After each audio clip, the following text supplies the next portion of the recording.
તલાટી ક્યાં છે? આવો અહીંયા. કેટલા પાણીના કનેક્શન બાકી છે? હા હા. તો તમે શું કરો છો?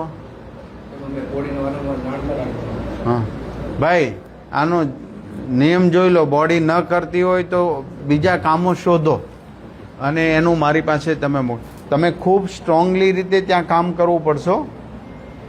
મને પરિણામ જોશે. લોકો મારી પાસે આવવા ન જોઈએ, પહેલાં તમારા પ્રશ્નો સોલ્યુશન થવા જોઈએ.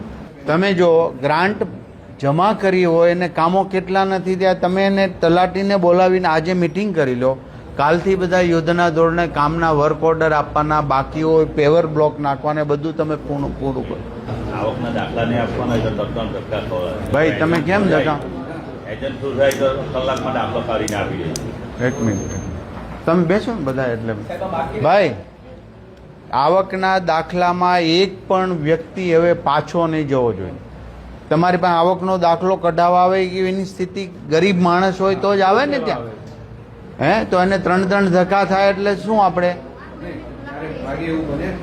તલાટીશ્રી તમે આજે જોઈ લો, તમે ટીડીઓ શ્રીને મળો.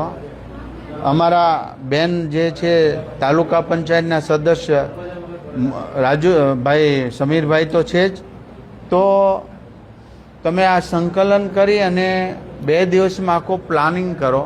શું મોટો ઠરાવ થતો હોય તો તમારા પાવર્સમાં તો તે કરી દો, અથવા તો ઉપરથી ભાઈ અંદર વાતો નહીં કરી આપ.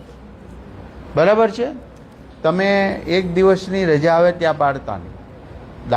પાછો માણસ નહીં જવો જોઈએ. દાખલાનો સ્પેશિયલ સમય આપી દો ને એક માણસને પણ એને ખ્યાલ આવી જાય કે સવારે 10 વાગે કે 11 વાગ્યાનો સમય, ત્યારે એક સાથે એક પહેલામાં જ દાખલાનું કામ પતી જવું જોઈએ.